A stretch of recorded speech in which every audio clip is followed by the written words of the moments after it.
আগৰৱালা ককাইদেৱে কবিতা লিখিছিল শক্তিপুত্ৰময় ভক্তি মুকুট লৈ মুক্তি প্ৰয়াসী হৈ অৰ্জুনময় গান্ধীময় মই ধনঞ্জয় মৃত্যু পৰিচিত। কবিতাৰ ভাষাৰে আপোনাক এটাই শিক্ষা দিছে, কবিতাৰ ভাষাৰে জ্যোতি ককাইদেৱে তাহানিতে আপোনাক এটাই বাণী দিছে, ভক্তিক শক্তিলৈ ৰূপান্তৰ কৰা। শাস্ত্ৰই হৈছে আপোনাৰ মোৰ বাবে সৰ্বোচ্চ ভক্তিৰ মাধ্যম। শাস্ত্ৰই হৈছে আপোনাৰ মোৰ বাবে অস্ত্ৰ, যি অস্ত্ৰই আপুনি মই ভক্তি জয় কৰিব পৰাকৈ শক্তি লাভ কৰিব পাৰিম, যি অস্ত্ৰই আপোনাক মোক ভক্তি একত্ৰিত কৰি সমাহিত কৰিব পৰাকৈ আপোনাক মোক সাহচৰ্য প্ৰদান কৰিব, সুযোগ আৰু সুবিধা প্ৰদান কৰিব। ভক্তি হৰিনামৰ এই অপূৰ্ব মাধুৰ্যে অপূৰ্ব মাধুৰ্যতাৰে পৰিপূৰ্ণ হৈ থকা ব্যৱস্থাটোই হৈছে মহাপুৰুষ শ্ৰী শ্ৰী মাধৱদেৱৰ ভাষাৰে এক অসৰণ হৰিনাম ধৰ্ম কহু ৰাজা কৰো প্ৰকাশ।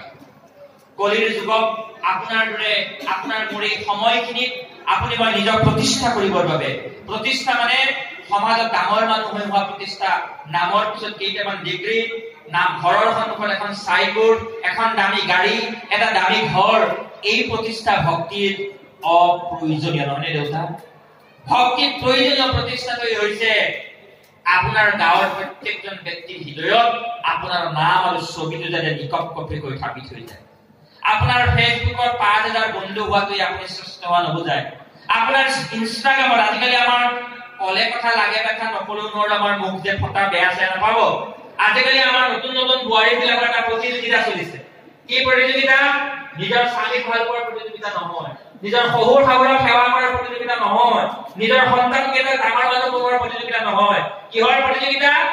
ইনষ্টাগ্ৰামৰ দুনিয়াত ফলোৱাৰ্ছ বৃদ্ধি কৰাৰ প্ৰতিযোগিতা। দৰকাৰ হলে তাৰ কাৰণে 3 হাত দীঘল চাদৰখন এতিয়া 1.5 হাত ছুটি হৈ পৰিল নহয় নে? লখিমপুৰীয়া ৰাইজে বেয়া নাপায় বুলি কথাষাৰ কৈছো। অৱশ্যে আপোনালোকৰ আলোক নাও অৱশ্যে আঞ্চলিকত তেনেকুৱা কৰি নাই বুলিও ভাবিছো। যা নহওক আমি প্ৰতিষ্ঠা কৰাৰ বাবে সংগ্ৰাম কৰিছো। কিহৰ প্ৰতিষ্ঠা? নিজক ধুনীয়া কৰি, নিজক দেখাবলৈ ভাল কৰি আমি এটা প্ৰতিষ্ঠা কৰাৰ আন্দোলনত লাগিছো। কিন্তু আমি বহুতেই এই আন্দোলনটোৰ পিছত লাগি থাকোতে থাকোতে পাহৰি গৈছো যে মোক ভগৱন্ত পুৰুষে প্ৰতিষ্ঠা কৰিছে কি বুলি? জীৱশ্ৰেষ্ঠ বুলি নহয় নে? 84 লাখ জুনি পৰিক্ৰমা অতিক্ৰম কৰি আপুনি মই জীৱশ্ৰেষ্ঠ মানুহ হিচাপে জন্মগ্ৰহণ কৰিছো। আপোনাক মোক শ্ৰেষ্ঠ হিচাপে পৰম গুৰু ভগৱন্তই এই ধৰা নামলৈ প্ৰেৰণ কৰিছে। কিহৰ বাবে? তেওঁৰ সৃষ্টিক সুন্দৰ কৰি তুলিবৰ বাবে, তেওঁ সৃষ্টিক শ্ৰেষ্ঠতম কৰি তুলিবৰ বাবে। তেওঁ আপোনাক মোক এবাৰ সুবিধা দিলে, ওৱান চান্স আপোনাক মোক দিলে শ্ৰেষ্ঠ কৰি। দ্বিতীয় চান্সটো তেওঁ আপোনাক নিদিয়ে, আপুনি মই নিজেই ল'ব লাগিব। দ্বিতীয় চান্সটো কি? তেওঁ যি আশাৰে আপোনাক মোক ইয়ালৈ পঠিয়াইছিল সেই আশা পৰিপূৰ্ণ কৰি মই যাতে আকৌ তেওঁৰ থানলৈ ঘূৰি যাব পাৰো। কিন্তু দুৰ্ভাগ্য আপোনাৰ মোৰ এইটোৱেই মা, আপোনাৰ মোৰ দুৰ্ভাগ্য এইটোৱেই, লোভ, লালসা, ভোগ, আত্মপ্ৰতিষ্ঠা, আত্ম অহংকাৰ, আত্মভেম, এই এনেকুৱা কেইটামান শব্দৰ ফলত আপুনি মই বৈকুণ্ঠলৈ যোৱাটো দূৰৰ কথা, মনুষ্য জন্মৰ পৰা পৰৱৰ্তী জন্মত আকৌ পোক পৰুৱা কীট পখিলা হ'বলগীয়াও হয়।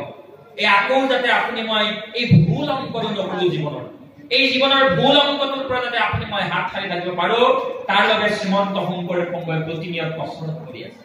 শ্ৰীমন্ত শংকৰদেৱ সংঘৰ কচৰৎ আপোনাক কৌটিপতি বনোৱা নহয়। শ্ৰীমন্ত শংকৰদেৱ সংঘৰ কচৰৎ আপোনাক কেৱল পদাধিকাৰ প্ৰধান সম্পাদক বনোৱা নহয়।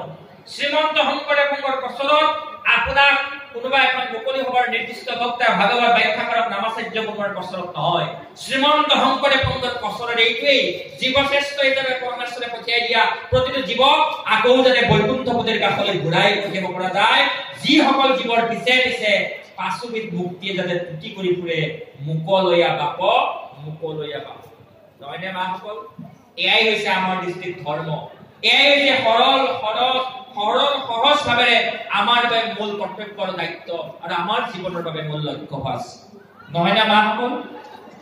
কলিৰ যুগশ্ৰেষ্ঠ জীৱশ্ৰেষ্ঠ হিচাপে আপুনি মই জন্মগ্ৰহণ কৰিলো ঈশ্বৰৰ কৃপা, আৰু ইয়াৰ পৰা আকৌ ঈশ্বৰৰ কাষলৈ ঘূৰি যাবৰ বাবে নিজৰ চেষ্টা আৰু প্ৰচেষ্টা সাৰোগত কৰিবৰ বাবে শ্ৰীমন্ত শংকৰদেৱ সংঘই আপোনাক মোক এখন মঞ্চ দিছে, এটা মাধ্যম দিছে, এটা ব্যৱস্থা দিছে।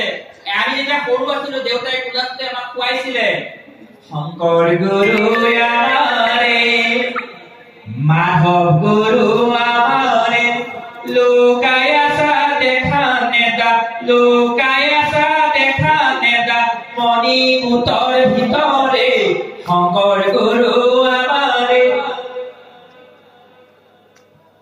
মণিকূটৰ ভিতৰত শংকৰ গুৰুক লুকাই দিছিল আমাৰ এটা প্ৰজন্ম হয় নহয় মণিকূটৰ ভিতৰত মাধৱ পুৰুষক লুকাই ৰাখিছিল এটা প্ৰজন্ম যেতিয়ালৈকে শংকৰ গুৰু মাধৱ পুৰুষ মণিকূটৰ ভিতৰত থাকিব তেতিয়ালৈকে আপুনি মই কেতিয়াও আপোনাৰ মোৰ জীৱনৰ জীৱশ্ৰেষ্ঠ কৰ্তব্য সমাপন কৰিব নোৱাৰো